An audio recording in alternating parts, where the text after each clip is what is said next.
continuación vamos a tener un debate, una mesa debate sobre los temas que han estado presentes en la conferencia del señor ministro.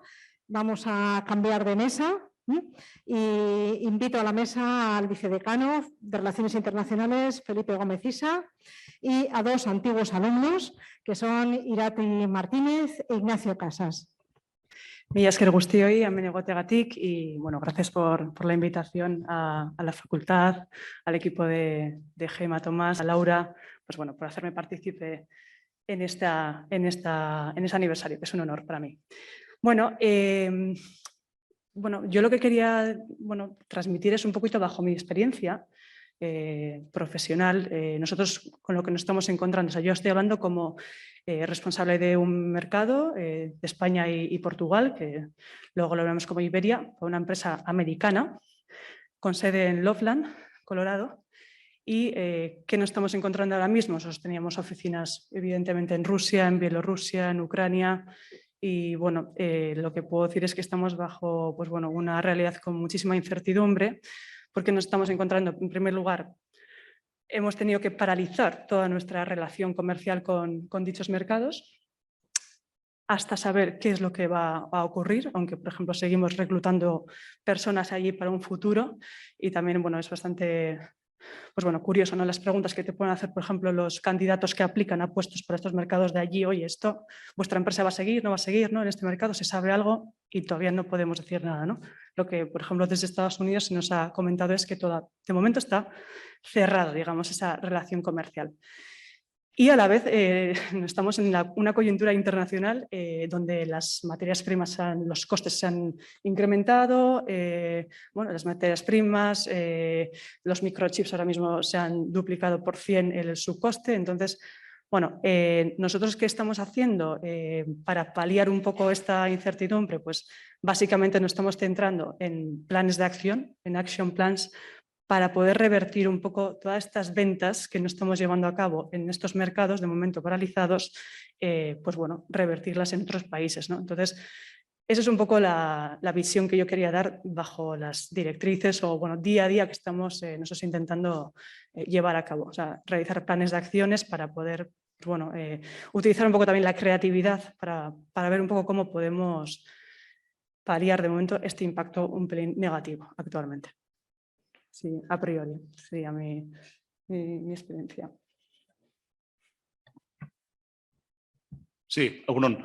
Yo lo primero también quería agradecer a Gema, a Laura y a la dirección de la universidad haberme dado la oportunidad de participar de forma directa en este acto.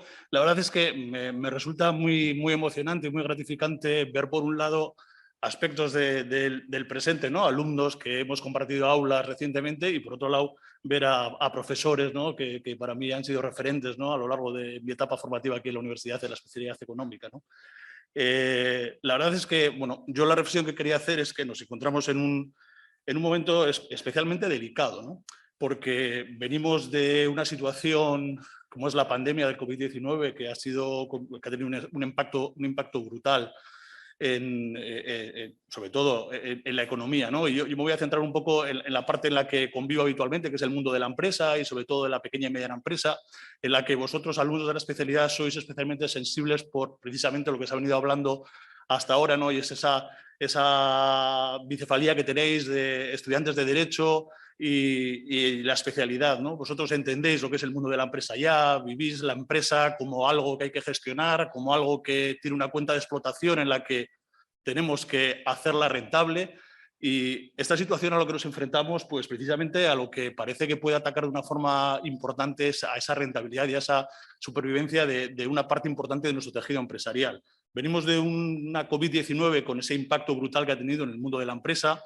Ha afectado a todas las empresas, pero especialmente ha sido dura con sectores muy concretos, el sector del turismo, el sector de la hostelería, sectores que han sufrido muchísimo durante los 2 últimos años, y ahora, sin solución de continuidad, casi cuando estábamos empezando a recuperarnos, casi cuando hemos cerrado un año 2021 con un crecimiento del PIB de en torno al 5%, los ERTEs parece que habían empezado a quedar atrás.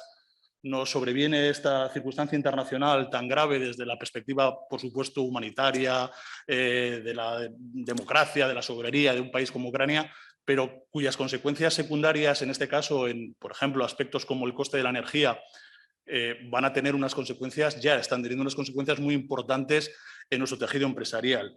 En este caso se habla otra vez, se habla mucho del impacto que esto tiene sobre el sector, en este caso más puramente industrial, ¿no? Porque quizás la industria tiene una dependencia, el suministro energético en la industria pues tiene un peso específico muy importante en lo que es el coste de la actividad, pero no nos olvidemos que las derivadas del propio coste de la energía también está suponiendo una huelga en el transporte, está suponiendo el desabastecimiento de muchísimas otras empresas, industrias que no tienen que ver puramente con la producción de productos industriales y que todavía no se habían podido recuperar de este impacto potente que tiene la COVID-19, ¿no? Estamos hablando del sector del transporte, estamos hablando de sectores tan, por ejemplo, de nuestro día a día como el sector del taxi, estamos hablando otra vez de que en los hogares ese incremento del coste energético va a limitar nuestra capacidad de consumo. Al final, el consumo de las familias se retrae si vemos que algo tan básico para nosotros como es la energía pues ha subido notablemente de precio y eso va a impactar otra vez, o puede impactar otra vez en sectores como el turismo tan tocado en los últimos años debido a la pandemia.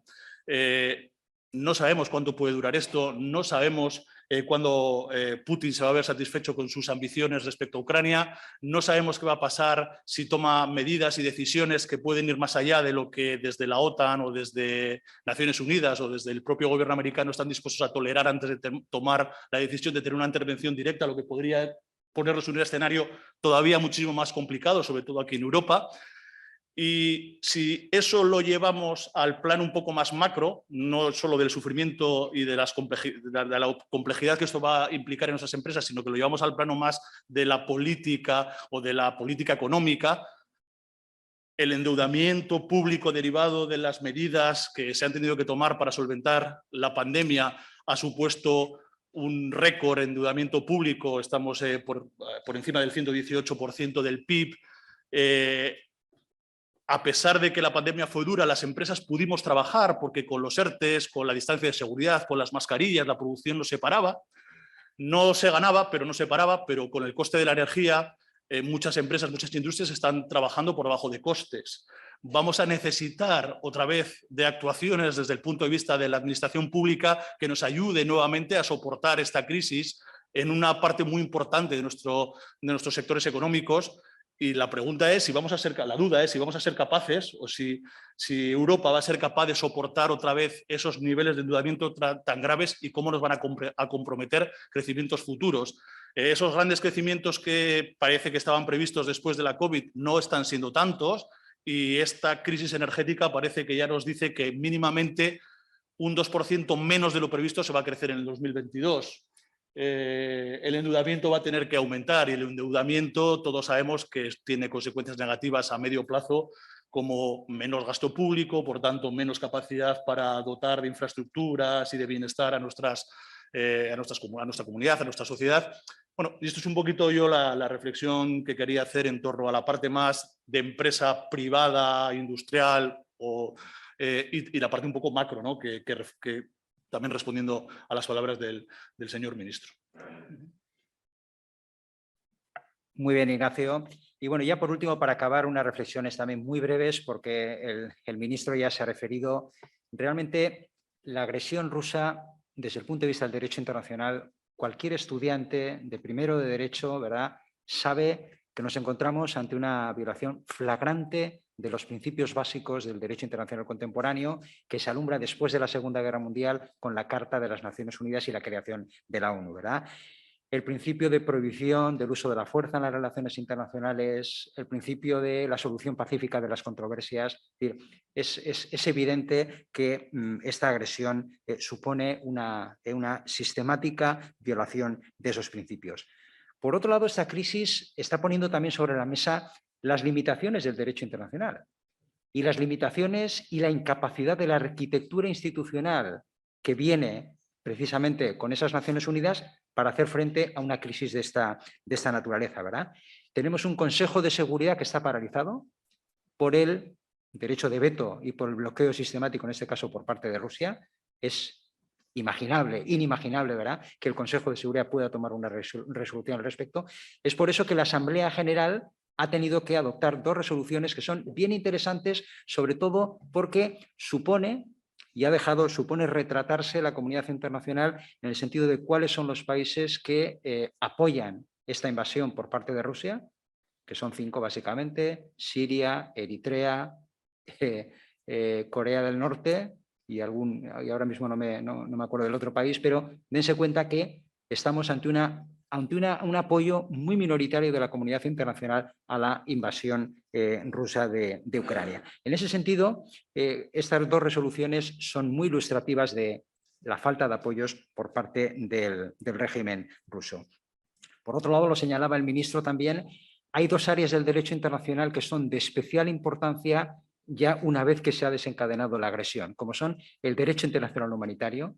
La guerra tiene sus normas, tiene sus reglas y la población civil no puede ser objeto de ataque. Este es un elemento absolutamente fundamental. Y luego las normas de los derechos humanos, los derechos humanos básicos que también tienen que estar en la base de cualquier actuación. Y luego, por último, también otro escenario que se está dibujando es, bueno, el día después. ¿Qué va a pasar con la asunción de responsabilidades por los crímenes de guerra que se están llevando a cabo en el conflicto actual?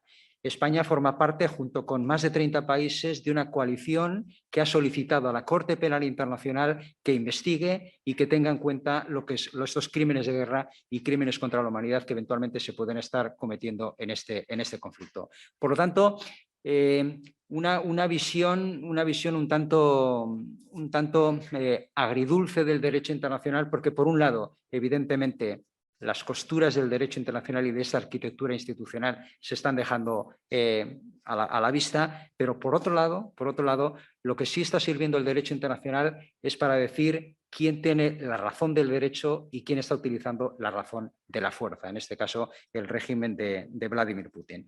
Por lo tanto, estas tres visiones son 3 visiones que abordan la crisis de Ucrania desde diferentes puntos de vista.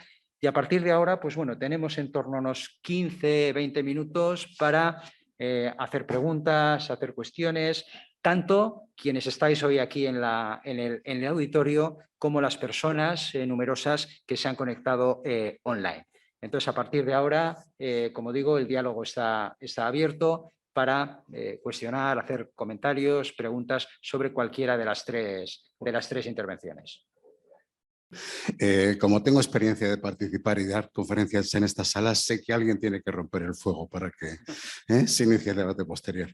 Bueno, la verdad que hemos oído reflexiones interesantes del ministro y en relación al ministro y el gobierno se puede decir que yo no he conocido, después de largos años de parlamentarismo, un gobierno con, vamos a utilizar la expresión, tan mala suerte como este. Un gobierno que haya tenido que sufrir una pandemia con un virus cuya etiología es desconocida, la erupción de un volcán, una guerra, la primera guerra del siglo XXI, cuyos efectos y consecuencias son todavía desconocidos, tensiones dentro de su propio gabinete con uno de los socios coaligados, huelgas generalizadas prácticamente.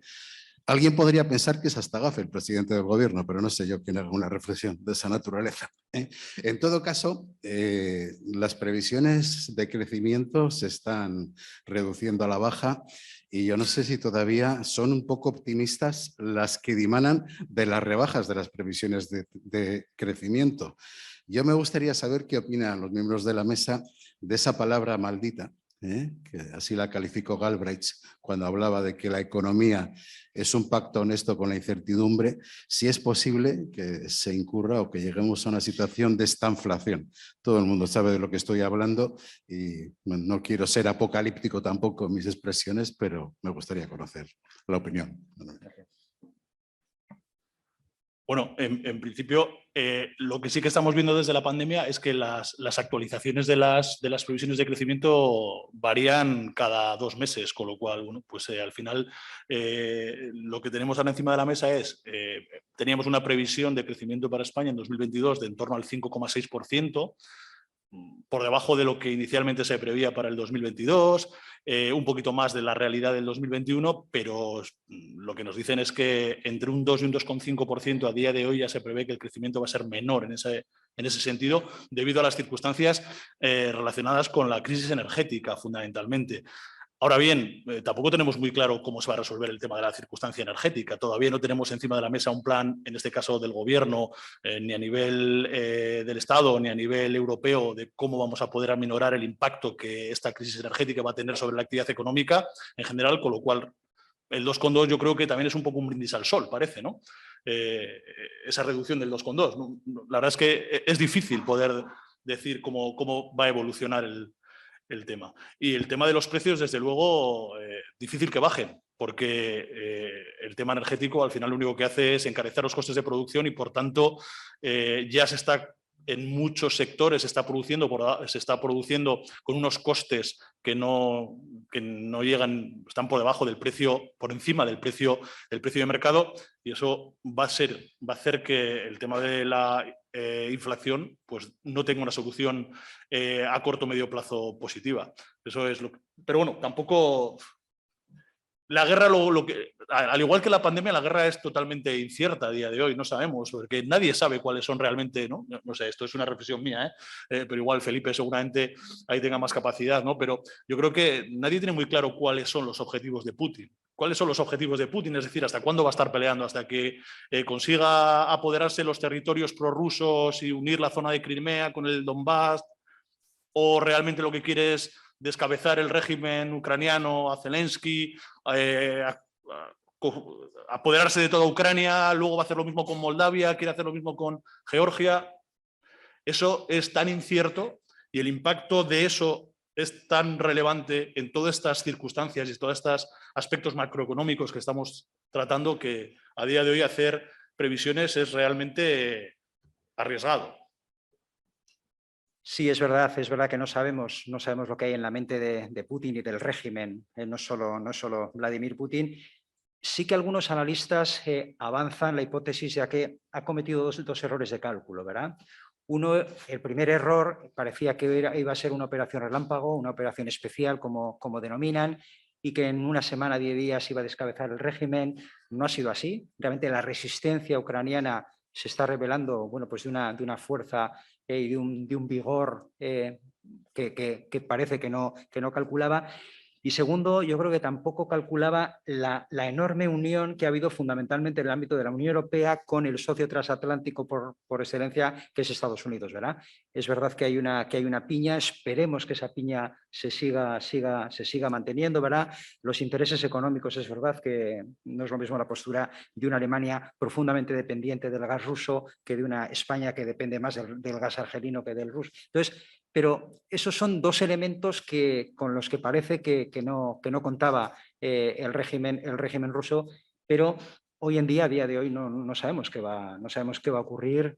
Y bueno, pues esperemos que no cruce las fronteras, porque si ya cruza las fronteras de algún país OTAN, entonces ya la cuestión sería mucho más complicada, sobre todo cuando desde el minuto 1 puso la posibilidad de la utilización del arma nuclear encima de la mesa, ¿verdad? Lo cual a mí por lo menos pues me genera una enorme preocupación, Sí.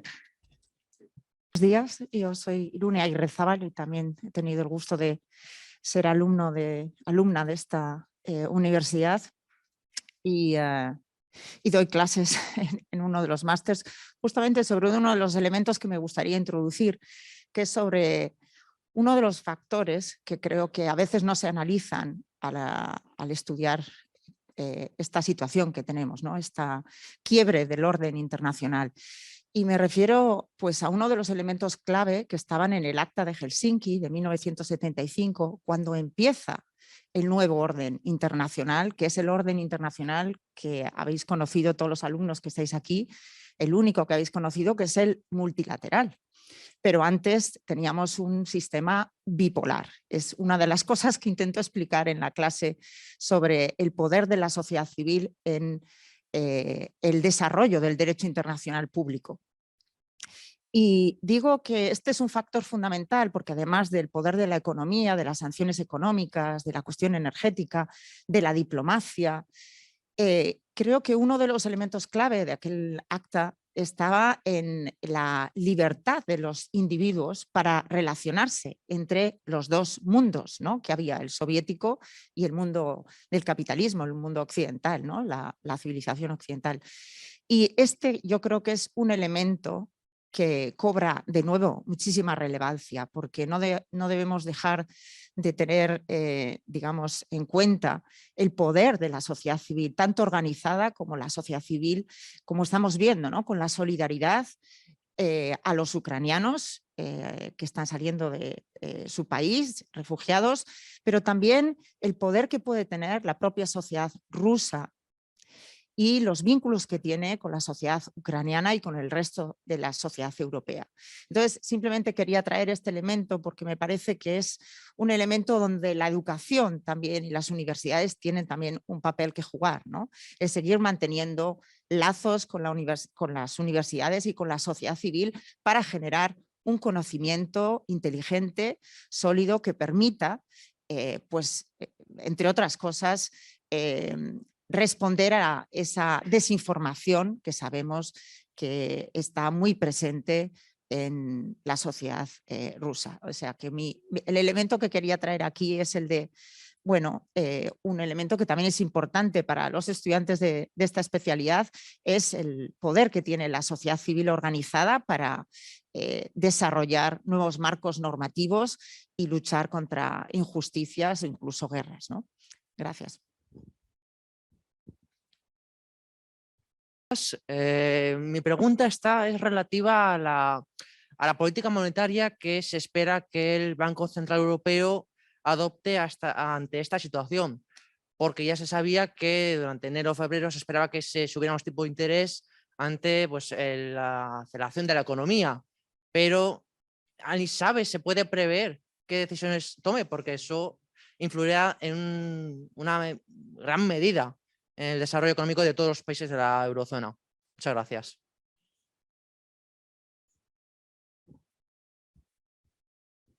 Bueno, ya veo que has estado pensando la pregunta para vengarte bien de los profes y eso, ¿no?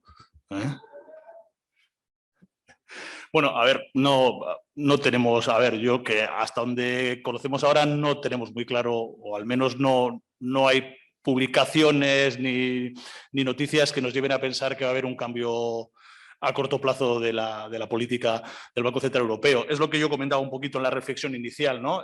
Todo el tema del endeudamiento, toda la necesidad de volver a poner más dinero en el mercado para que las empresas, la actividad económica pueda mantenerse, como se ha hecho durante la COVID, pues es probable que sea necesario mantenerlo, ¿no? Y bueno, pues a ver cómo evoluciona la situación. Es un poco lo que yo creo que las autoridades, tanto a nivel europeo como a nivel de los países, están esperando. En la medida en que el impacto de esta crisis de la guerra con Ucrania afecte de forma relevante a la actividad económica, tendrán que poner medidas que permitan no ahogar las economías, sino ahogar a las empresas y permitir mantener su actividad, y para eso van a tener que poner dinero en el mercado.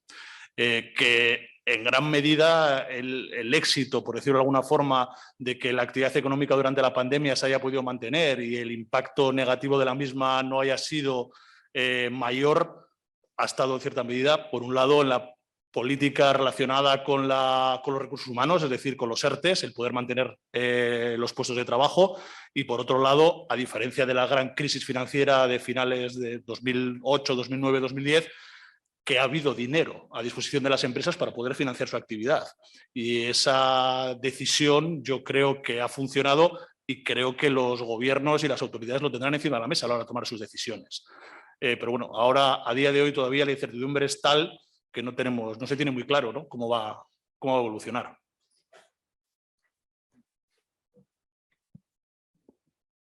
Vale. Buenas tardes. Yo quería hacer una pregunta más enfocada al derecho internacional ahora mismo, porque se ha estado repitiendo bastantes veces en la comparecencia, pero si ahora se entendiese, o entendiendo cómo se está desarrollando ahora mismo el conflicto entre Rusia y Ucrania, si se quisiese condenar ahora mismo los crímenes que está cometiendo Rusia o Ucrania, y sin importar ahora mismo el Estado, ¿cuál sería la vía más recomendable que podrían utilizar ahora mismo los estados para condenarles? Si ir por la Corte Internacional de Justicia o por la Corte Penal Internacional.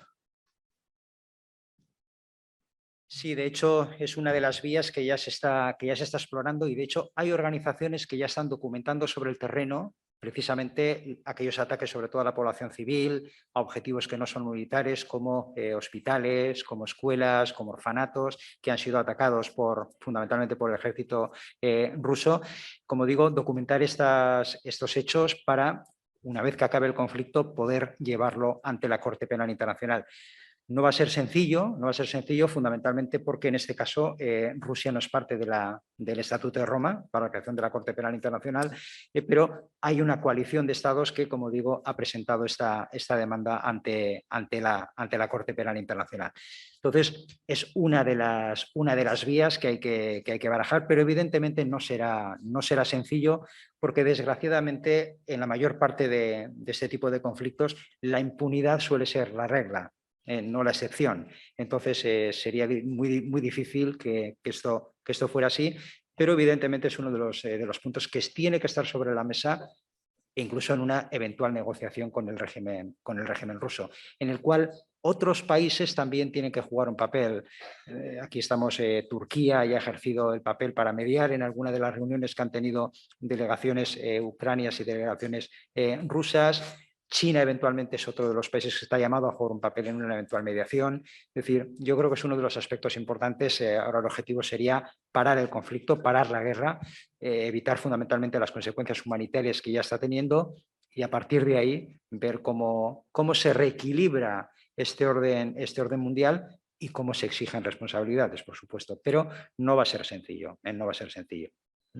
Entre otras cosas porque algunos de los grandes países, en este caso de los países occidentales como Estados Unidos, tampoco es parte del Estatuto de la Corte Penal Internacional. Sí los países europeos. Aquí sí que los países europeos pueden hablar con mayores dosis de legitimidad porque sí apoyan y sí son parte del Estatuto de Roma sobre la Corte Penal Internacional.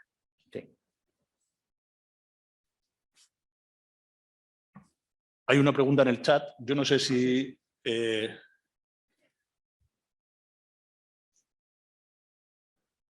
A mí, por hacer un comentario al tema de la documentación que decía Felipe, y dado que aquí tenemos a los estudiantes, que todos vosotros sois un ser humano pegado a un aparato que se llama móvil, ¿no? Pues la realidad es que a efectos de la documentación y de lo que es el vivir en directo un conflicto como el que estamos viviendo ahora, una guerra, la primera guerra en el siglo XXI, yo recuerdo cuando estaba aquí de estudiante a principios de los 90 en la especialidad, fue la guerra de los Balcanes, ¿no? La guerra de la antigua Yugoslavia, y nos pilló justo aquí en la universidad. Ahora, vosotros estáis viviendo aquí en la primera guerra del siglo XXI y bueno, que quién iba a pensar que iba a producirse, ¿no? Pero con esto de las redes sociales, ¿no? Era el comentario que quería hacer, el tema de la documentación del día a día de la guerra geográficamente por todos los puntos en los que la misma se está produciendo y como las batallas y ¿no? las circunstancias que ocurren, gracias a las redes sociales y a la digitalización y a las nuevas tecnologías, ha cambiado radicalmente a lo que hemos vivido en otras épocas, ¿no? Que entiendo que también son formas de documentar lo que está ocurriendo a posteriori. Sí. Ahora bien, hay que matizar una cuestión yo creo que importante, ¿verdad? Hablamos del primer conflicto del siglo XXI, yo añadiría en Europa. Nos olvidamos de Afganistán, nos olvidamos de Siria, nos olvidamos de Yemen, nos olvidamos de Libia, conflictos mucho más sangrientos de lo que está ocurriendo ahora mismo en Ucrania, pero evidentemente están fuera de los confines del territorio europeo, ¿verdad? Entonces, no nos olvidemos, por cierto, también de los refugiados y las refugiadas afganas, porque ahora la prioridad están siendo los refugiados, las refugiadas fundamentalmente ucranianas con sus familias, pero ya parece que los refugiados y refugiadas de Afganistán ya están en un segundo plano, ¿verdad? Ese es un elemento yo creo que hay que tener en cuenta. Hay una pregunta, quizás Irati podría contestar, tiene que ver con el impacto de las sanciones, porque al final las sanciones, aunque están dirigidas fundamentalmente a los oligarcas y al establishment tanto económico como político del régimen ruso, pero evidentemente las sanciones acaban teniendo un impacto en la población rusa, ¿verdad? Entonces, hay algunas, la pregunta dice, bueno, pues si no debemos también, bueno, pues cuestionar o ver eso, qué impacto puede tener o si el mantener algún tipo de relación económica puede, bueno, pues puede ser beneficioso, porque muchas veces este tipo de sanciones internacionales acaban teniendo un efecto contraproducente, y es que la población local acaba estando más a favor del régimen porque lo venden como una agresión a ese pueblo y como una actitud victimista. Entonces, no sé, Irati, si ahí puedes... Sí, por supuesto. Es decir, nosotros ahora mismo, claro, hay una paralización de toda la relación comercial en mi empresa, por lo menos con Ucrania, Bielorrusia y Rusia. Entonces, las sanciones también lo que están generando es, aparte de, bueno, nosotros tenemos una incertidumbre porque tampoco sabemos hasta qué punto, sabemos los costes que ahora mismo nos supondría el exportar directamente desde aquí a Rusia, y ahora mismo está paralizado porque realmente no sabemos si puede ser, o sea, si es viable a largo plazo o realmente no lo es, ¿no? Y por donde también estamos detectando esa incertidumbre es por los propios rusos. Es decir, nosotros seguimos reclutando, ¿no?, el equipo de Rusia, el equipo de Ucrania, Bielorrusia, todos los países del este. O sea, es una parte es un mercado que a nosotros nos sigue interesando. Entonces, los rusos, las personas que están en los procesos de selección, claro, se nota esa incertidumbre, miedo de decir, bueno, ¿cómo me va a afectar a mí a nivel contractual, por ejemplo, con una empresa americana en caso de que esto se empeore? ¿Cómo va a ser? O sea, hay una incertidumbre gigantesca, eso es lo que diría a nivel de sanciones. Todavía no sabemos económicamente, yo no puedo, no os podría decir un ejemplo, ¿no? Lo que nos está llevando a cabo porque está paralizado. Lo que sí es que antes, como comentaba Emilio, el tema de la inflación, simplemente para poner un ejemplo, ¿no?, el tema de subida de precios. Yo me acuerdo a la vuelta de vacaciones, la inflación en Estados Unidos empezó a crecer muchísimo en enero. Y pues hablando del tema de los precios, etcétera, cómo nos afectó, ¿no?, siendo una empresa americana, ¿no?, pues directamente tabula rasa, desde enero tuvimos que subir los precios un 20% nosotros. A todos los instrumentos de agua que vendemos a nivel mundial, un 20%, ¿no?, por la inflación. Entonces, bueno, esperemos que no tengamos que hacer eso en España, ¿no?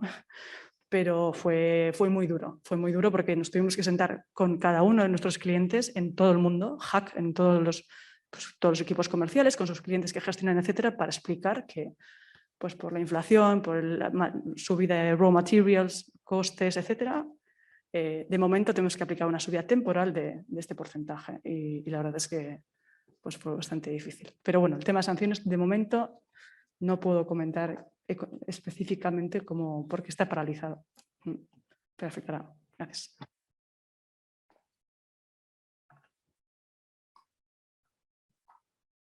Muy bien. Bueno, pues vamos entonces a clausurar el acto. Antes de pasar al claustro, porque hoy es un día fundamentalmente de celebración, a pesar de las circunstancias internacionales y de este panorama tan sombrío, ¿verdad?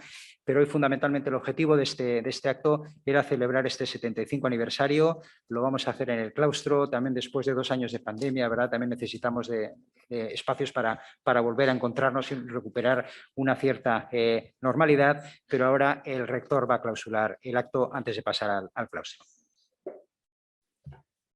Gracias, Felipe. Solamente destacar que ha sido muy interesante ver hoy a través de los vídeos la conferencia, el debate, la decana, la directora, todo lo que representáis, este diploma de especialidad económica en tantas personas aquí presentes, pero muchos más los que han pasado por estas aulas.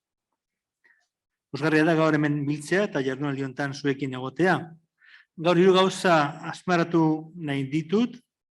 Lehenbizi zuen taldearen nortasuna, mantentzen dezuen nortasuna, bigarren zuen apostu humanista eta solidarioa, eta hirugarren beti zaindu dugun enpresarekin dugun harreman estua. 3 comentarios. Por un lado, vuestra personalidad. Seguís siendo un grupo muy relevante dentro de la oferta cada vez más amplia de dobles grados y títulos propios que hace esta Facultad de Derecho. Sois un 16% de los estudiantes de especialidad. Es evidente que os sentís orgullosos. Tenéis conciencia de grupo muy marcada, lleváis la bandera de abogados economistas, histórica, desde que entréis en estas aulas y la lleváis con honores en vuestro trabajo y en la vida profesional. Esto es un gran valor, os vincula, como se ha visto en esta jornada, a esta universidad, favorece redes e impulsa acciones de mucha colaboración. segundo lugar, además de vuestra marca, destacar. En la universidad lo decimos que lo importante es lo que sois después, los alumnos están aquí en las primeras filas, lo que llegáis a ser, aparte de la investigación o la actividad social, es el resultado de los alumnos. Destacar que vosotros participáis muy activamente en muchos retos sociales. Dentro de la universidad estáis trabajando en un componente humanista fuerte, con su objetivo de desarrollo sostenible, y también habéis tenido temas de acción medioambiental el año pasado. Hay elementos como la economía social o la clínica jurídica o los derechos humanos, ámbitos en los que esta facultad ha sido y es líder y aporta una sensibilidad única.